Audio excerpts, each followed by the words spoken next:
Mesdames, Mesdemoiselles, Messieurs, bonjour. Je suis capitaine Olivier Naël de l'OCLCTIC. Je suis chef donc de la section de soutien opérationnel du service, autrement dit le groupe qui fait le forensique, l'informatique légale et les assistances pour toute la direction centrale de la police judiciaire, ainsi que des opérations de formation et puis parfois aussi des opérations comme celle-ci de présentation sur des cas particuliers ou simplement sur des thèmes juridiques. Tout d'abord, je remercie Monsieur Pascal Lointier pour m'avoir invité à présenter donc la perquisition, la téléperquisition en particulier, qui est un tout petit chapitre du volet perquisition dans le Code de procédure pénale. Je vais commencer donc par définir la perquisition au sens général. On trouve cette définition dans le Larousse en général, pas de problème. Les cadres juridiques, le régime général, le régime particulier, il y en a plusieurs, la téléperquisition en elle-même, un petit cas pratique, et ça, ce sera un petit jeu. Si vous avez bien suivi, on pourra répondre à cette question ensemble. J'ai élaboré un petit schéma, et puis il suffira de répondre par oui ou par non. Et les questions, il faut s'en réserver. Voilà. Donc voilà, la perquisition est définie dans le Larousse, dans le Robert. C'est avant tout une mesure de recherche de preuves liées à une infraction au sein d'un domicile ou des extensions de ce domicile-là, en vue de collecter donc des éléments de preuve et de les soumettre après à la justice. Tout ça dans un cadre légal et dans des heures définies par la loi. Donc il existe trois cadres juridiques en particulier. Donc le flagrance, l'article 53 du Code de procédure pénale, la préliminaire qui est l'enquête la plus pratiquée sans doute, puisque elle permet des investigations sur très long terme, tandis que le flagrant délit n'est réservé que pour une période à peu près de 8 jours. On voit, elles sont un peu différentes. Il y a une coercition en flagrant délit, tandis qu'en préliminaire, on n'a pas de coercition, ce qui va revenir dans la perquisition à un élément important, demander un assentiment à la personne. Et puis il y a enfin la commission rogatoire qui, elle, est couverte par l'article 81 et puis les articles suivants du Code de procédure pénale, qui en fait est réservée au juge d'instruction. Donc on peut dire que la flagrance ou le préliminaire peuvent déboucher sur une commission rogatoire. Ou alors, il y a eu une saisie directe auprès d'un magistrat en partie civile pour déboucher sur une commission rogatoire immédiatement. Donc la perquisition est une atteinte à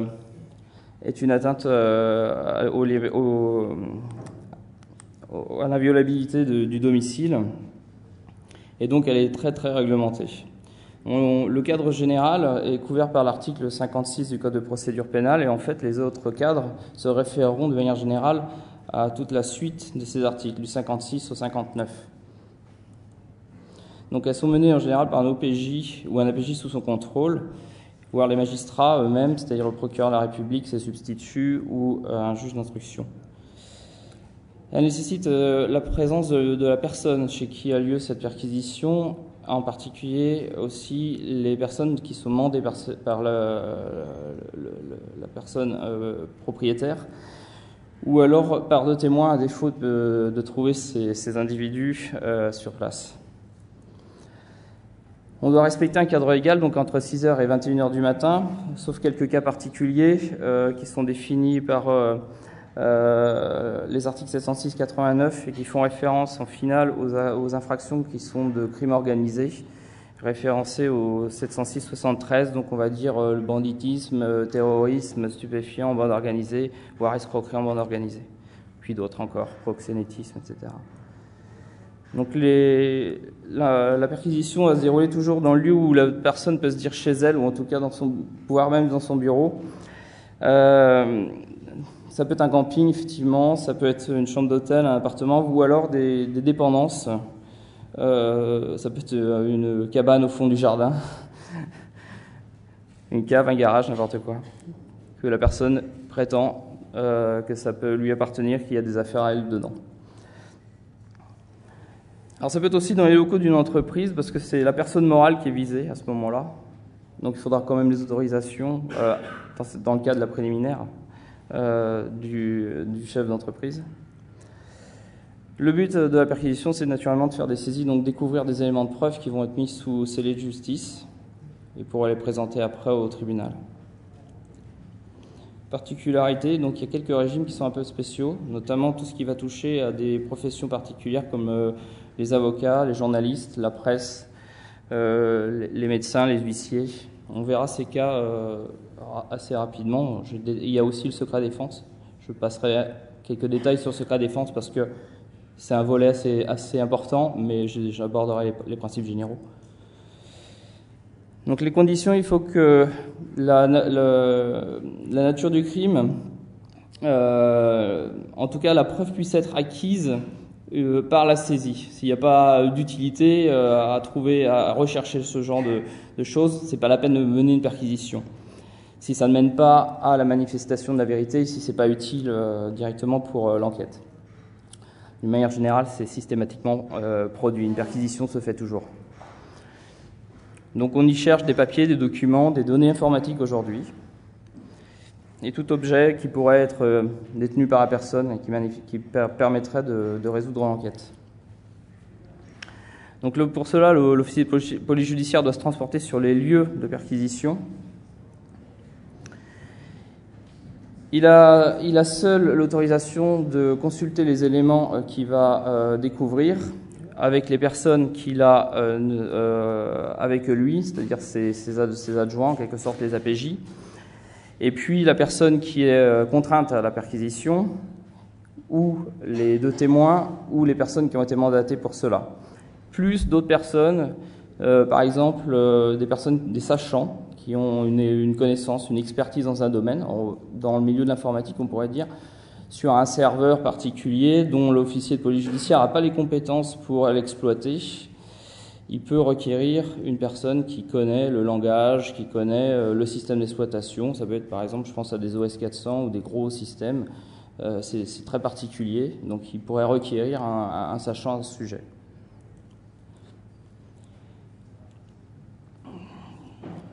Donc tous les objets et documents sont saisis immédiatement et inventoriés sous scellé.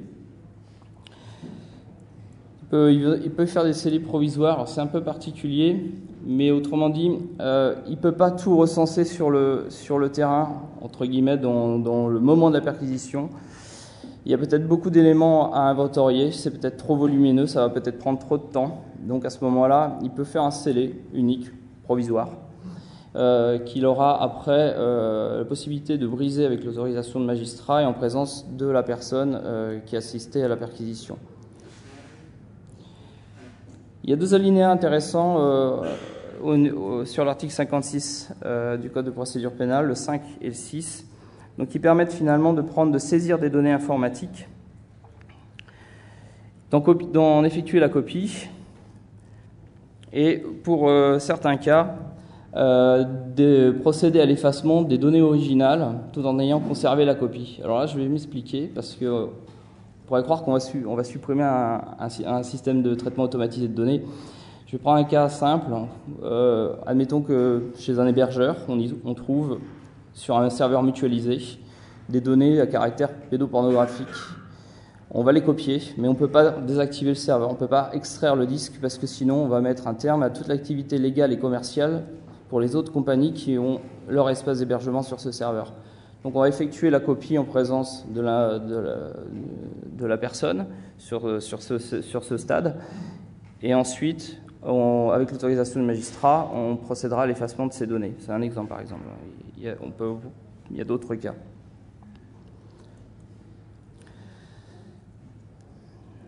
Alors, si on saisit des éléments durant une enquête, ils peuvent s'avérer inutiles à l'issue de cette enquête, auquel cas le magistrat peut demander, la personne également peut demander la restitution et le magistrat ou le demander ou l'accepter.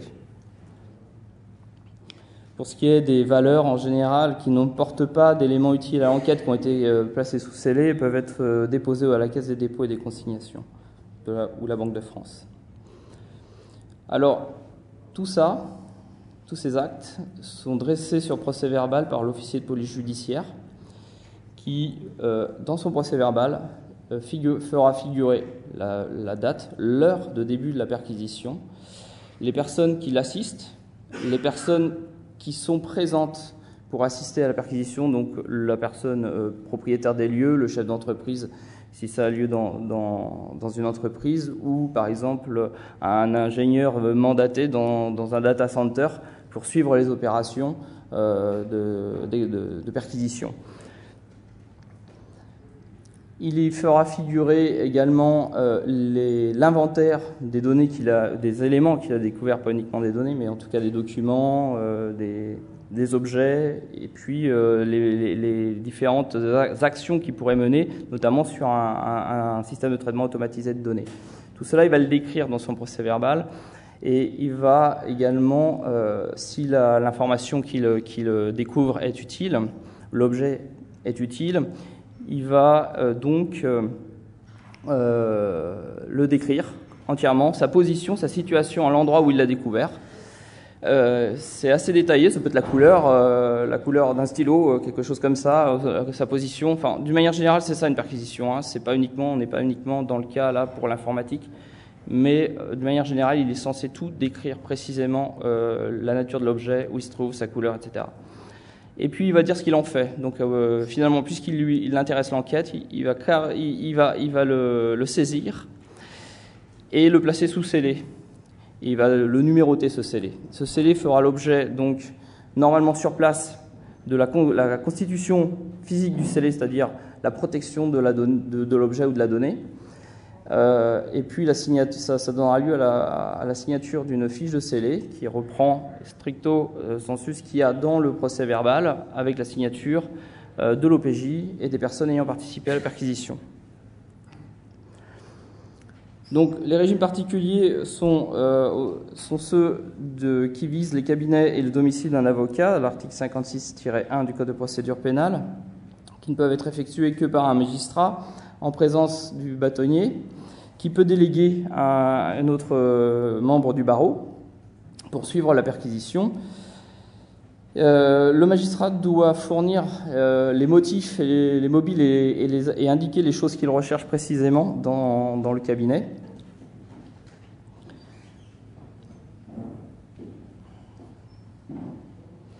Seul le magistrat et le bâtonnier ont le droit de consulter les éléments qui sont découverts et saisis.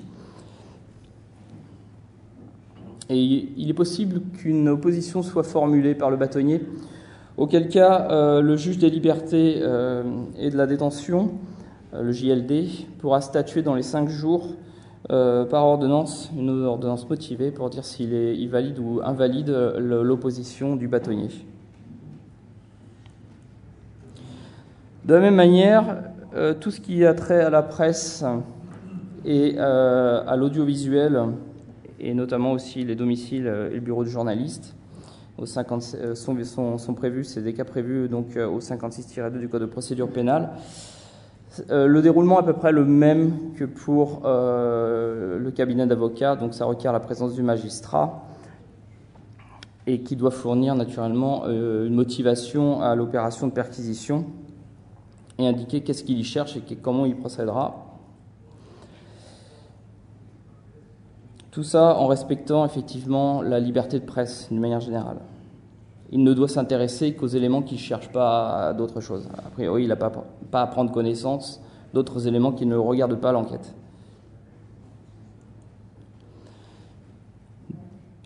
Pour ce qui concerne les cabinets de médecins, de notaires ou d'avoués ou d'un huissier, c'est toujours la même chose en fait.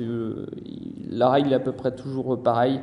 C'est très réglementé, donc au final, le magistrat peut être là, en tout cas avec les assistances aussi des OPJ. Alors, la perquisition en milieu sous couvert de secret défense nationale, aux articles 56-4, est un peu particulier. Premièrement, il est très complet. Ça nécessite premièrement qu'un magistrat mène ces investigations-là, peut-être avec le soutien d'un OPJ ou de plusieurs OPJ. Toujours est-il, c'est que le magistrat mènera lui-même la perquisition. Pour cela, il devra prendre connaissance d'une liste des lieux, des sites qui sont dits secret défense, pour en demander l'accès. Et il fera cette demande auprès du président de la commission consultative du secret défense national, qui lui pourra assister à cette perquisition ou déléguer un membre de la commission pour assurer la couverture de la perquisition. Les données qui seront visées seront expressément normalement ciblées par le magistrat, qui pourra les mettre sous scellé.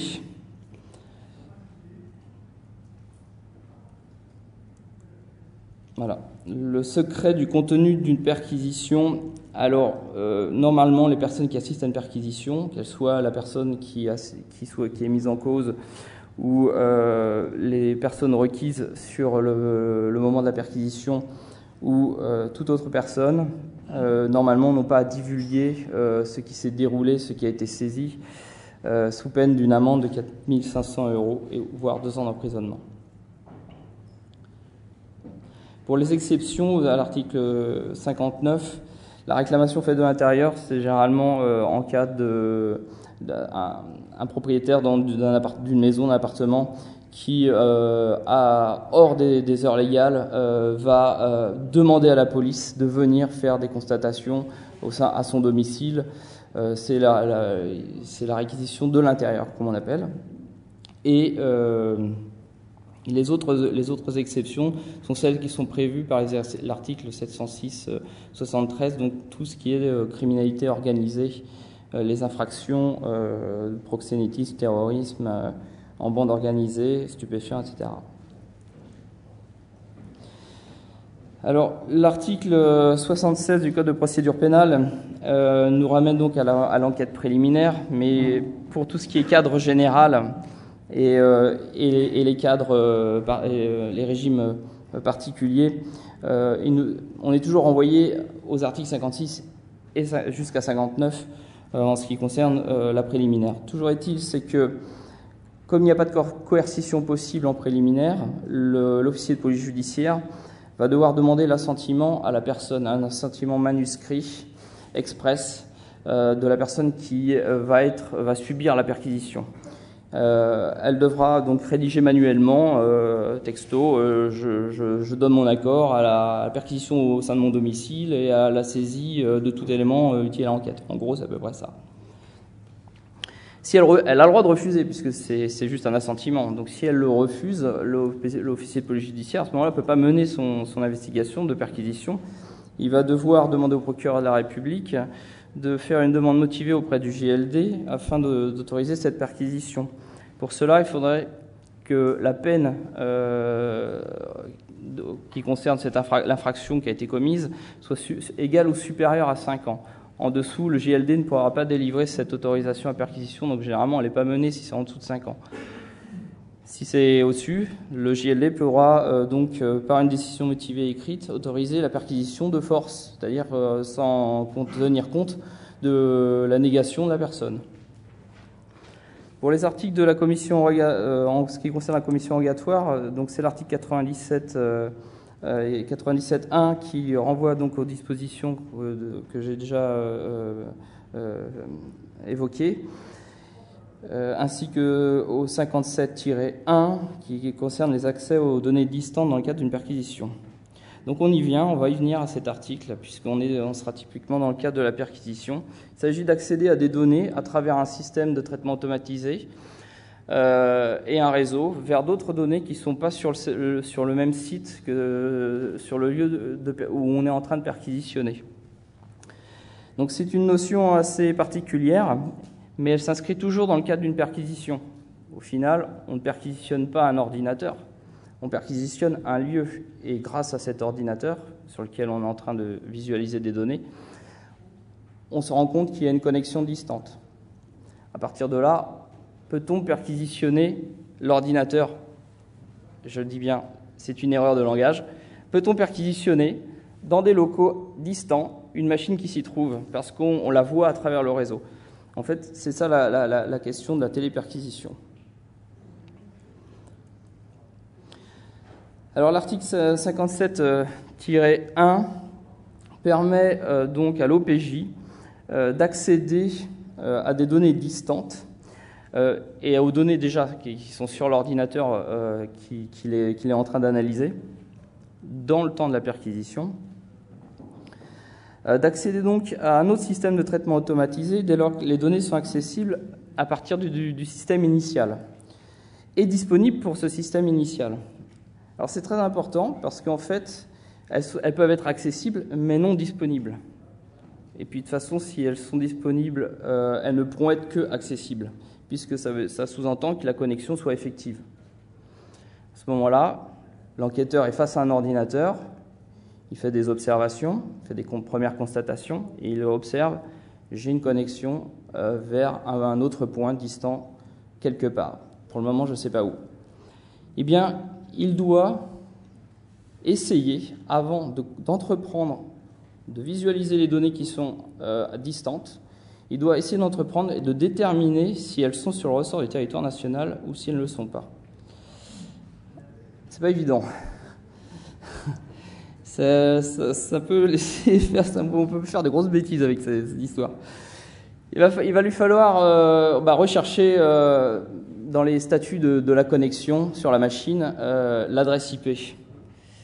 Et puis, comme il ne peut pas manipuler la machine sur laquelle il investigue uniquement que pour les investigations, donc il ne va pas se permettre de faire des recherches sur Google ou dans un WHOIS, un traceroute avec la machine qu'il est en train d'analyser, parce qu'on peut provoquer des altérations. Donc, il va se débrouiller, il va appeler son service, il va appeler quelqu'un, faites-moi un traceroute, un ping, tout ce que vous voulez, mais identifiez-moi l'adresse IP, me dire où elle se trouve, si elle est... Alors, on aboutit à quoi en général? Juste le prestataire, mais ça ne veut pas dire que la machine physiquement du prestataire, elle est bien. Si je prends un exemple, chez OVH, en France, elle peut être chez OVH, ailleurs. On verra le cas.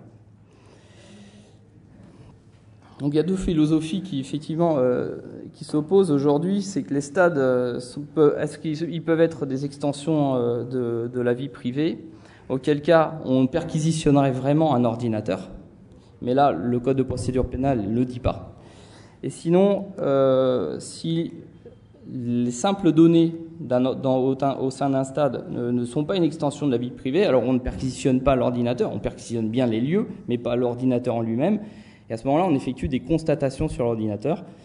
Et ce qui veut dire que quand on a saisi le disque dur ou l'ordinateur, on n'a pas non plus besoin ultérieurement d'avoir la présence de la personne pour l'analyser. Pourquoi? Parce que nous disposons de dispositifs, nous avons des dispositifs de blocage en écriture qui garantissent l'intégrité des données. Donc au final, à partir du moment où on va brancher le support de données sur nos dispositifs d'anti-écriture, eh bien, toute contestation faite ultérieurement, on pourrait être légitime, un avocat pourrait dire vous avez trouvé des informations, vous les avez rajoutées. Puis à partir du moment où on a commencé nos investigations techniques sur le disque dur jusqu'à sa fin, puisqu'il est protégé en écriture, il n'y aura jamais d'altération, et donc on ne pourra jamais dire on ne pourra pas contester ça. Donc de ce fait, que la personne soit là ou pas là pour l'analyse des données, c'est un autre débat. En final, c'est plus dans la saisie des données, on n'est plus vraiment dans le cadre de la perquisition. Je vais couper court à un débat qui est celui de la future loi sur la LOPSI 2, donc, qui va autoriser vraisemblablement à l'utilisation de dispositifs d'écoute, en tout cas de captation de données à distance, sur un ordinateur d'un suspect. Alors on pourrait penser que c'est une perquisition, mais en fait tout cela, ça va être couvert par les articles 100 du Code de procédure pénale, donc ce sera dans le cadre d'une commission rogatoire et sous contrôle d'un juge d'instruction, et ce sera vraiment une écoute judiciaire en quelque sorte. Pour cela, ça se fera sans l'avis de la personne qui verra son ordinateur perquisitionné, mais elle ne le saura pas. Donc la loi est assez, l'Est, puisqu'elle nous permettra d'imaginer des dispositifs à la fois physiques ou logiques pour arriver à nos fins, si jamais elle s'est acceptée. Donc on a le keylogger matériel, qui est un petit outil à brancher derrière un clavier. La problématique, c'est que la loi l'autorisera, mais la problématique, c'est qu'il faudra rentrer dans les lieux pour brancher le système et aussi re-rentrer dans les lieux pour enlever le système à la fin des opérations. Alors, donc, pour cela, la loi imagine aussi qu'on puisse le faire avec des dispositifs électroniques tels que les spyware, je dirais moi plutôt des chevaux de Troie, des Troyens, des outils tels que ceux que les pirates utilisent, mais là, c'est beaucoup plus complexe. Il y a beaucoup de barrières techniques à résoudre, notamment face à des cybercriminels super avancés qui travaillent pour des organisations très mafieuses et qui connaissent bien les rouages de la protection de leur système, cryptographie, antivirus, firewall, etc. Et donc ça nous posera un petit problème. Pour arriver à infecter un ordinateur, observer ce qui se passe au clavier, à la caméra et au niveau des documents pour ensuite transférer ces données vers l'OCLCTIC par exemple. Ces dispositifs existent, ils sont excessivement coûteux, mais ne fournissent pas toutes les garanties. Et on va nous demander également de ne pas provoquer l'écriture d'informations autres que celles nécessaires à la captation. Alors voici le petit jeu qu'on va faire. Je pars d'un postulat. On est sur un lieu de perquisition avec du Wi-Fi. Là, il y a en bas une légende, donc une connexion effective qui est en très plein, une connexion non effective, donc qui n'est pas réalisée, qui en fait ne permet pas d'être connecté, mais en fait l'individu a la possibilité de le faire. Et un Wi-Fi effectif, c'est-à-dire que la connexion existe. Elle est réelle. Donc notre individu habite à Lyon et c'est un abonné Free, mais ça pourrait être un abonné Orange, n'importe. Hein. C'est pas un élément important. Donc là, il y aura des petites flèches rouges qui vont apparaître et puis la question c'est est-ce que je peux accéder aux données, oui ou non? Alors vous allez répondre puisque je vous ai dit à peu près dans quelles conditions on y accédait. Donc ici par exemple, peut-on accéder aux données? On est dans les lieux de perquisition. Madame me dit oui, effectivement, on est toujours sur le ressort national et puis la connexion est bien effective. Je vois depuis l'ordinateur perquisitionné, entre guillemets perquisitionné, c'est un abus de langage, l'ordinateur en analyse ou sous constatation, je vois un autre ordinateur. Mais bon, je ne vais pas m'embêter finalement, si on regarde, il y a des portes, je vais aller carrément faire les investigations tout de suite dessus. Ici, c'est du Wi-Fi. Est-ce que je peux ou pas ? En toute logique, oui, non ? Oui, parce que le Wi-Fi, ça a une portée en gros de 200 mètres, un peu plus parfois pour certains, mais en tout cas 200 mètres, ça reste en France. À moins qu'on soit vraiment sur pas Sarrebruck, mais à Forbach, et vraiment à la limite de la frontière, et qu'à 200 mètres près, notre système est de l'autre côté en Allemagne. Enfin, ça pourrait arriver, mais à ce moment-là, il faut être sûr de soi. Ici, j'ai une connexion effective donc chez OVH. Donc, je pense que vous avez deviné. On peut perquisitionner, entre guillemets. On peut accéder aux données qui sont... Bah oui, parce que il est en France, OVH. Mais on verra qu'il y a une petite particularité. Ici, est-ce qu'on peut le faire chez Dedibox ? Notre individu a aussi un abonnement pour héberger ses données chez Dedibox. C'est en France, oui. Mais regardez bien la légende. Donc en fait, on ne peut pas, parce que la connexion n'est pas disponible pour l'ordinateur. On sait qu'elle existe, qu'il a un abonnement, on peut le voir, mais là, sur les paramétrages réseau, on voit une croix par exemple. Et là, on sait que Dedibox n'est pas disponible à ce moment-là. On ne peut pas nous-mêmes initialiser cette connexion. Donc là, on est chez R6 et c'est à Perpignan. On peut le faire. Mais oui, mais OVH, par exemple, est un de ceux qui n'a pas seulement des données qu'à héberger qu'à Roubaix. Ils hébergent aussi en cloud. Et là, on a une petite problématique, c'est que physiquement, on sait qu'il a un abonnement chez OVH, mais ça, c'est peut-être uniquement sur l'aspect commercial. Mais sur l'aspect données, peut-être qu'elles sont... là, on peut le voir, c'est presque le Caucase, le point, là. Donc, ben voilà, je dirais stop. Si je pratiquais, si je devais être l'investigateur, je m'abstiendrais, je ferais une réquisition auprès d'OVH pour avoir plus de détails dans le temps de la garde à vue, hein, ou même après la perquisition, directement après, pour savoir quel est le statut de ces données et effectuer un gel de données, voire demander immédiatement l'ouverture d'une commission rogatoire internationale. Et pour finir, très rapidement, j'ai repris le postulat. Et puis là, je vois une connexion donc chez One and One aux États-Unis. Elle est effective. Qu'est-ce qu'on peut faire? Effectivement, madame me dit non, on ne peut pas parce que c'est aux États-Unis. Il me faut absolument une commission rogatoire internationale, que ce soit une solution cloud ou simplement un hébergement normal. Voilà. On est en train de tout mutualiser et virtualiser. Ça veut dire que demain, vous ne pouvez plus rien faire. Ça va tendre vers ce genre de problème. Effectivement, en tout cas, pour des cybercriminels avertis, ils ne vont pas hésiter à se faire héberger ailleurs déjà, parce qu'ils savent lire aussi en français le code de procédure pénale. Ils vont avoir aussi quelques expériences fâcheuses avec les services de l'ordre, donc ils vont imaginer que vaudra mieux, mais c'est ce qu'ils font, hein, la plupart, ils vont héberger ailleurs dans des pays où il n'y a même pas de législation, hein, parce que encore qu'il y ait une législation dans des pays européens, États-Unis, qui fonctionne à peu près sur les mêmes principes, conservation des données et puis transmission des données dans le cadre de commissions rogatoires, ça pose pas de problème pour nous, mais eux le savent. Donc ils trouvent des pays, des paradis numériques, on va dire.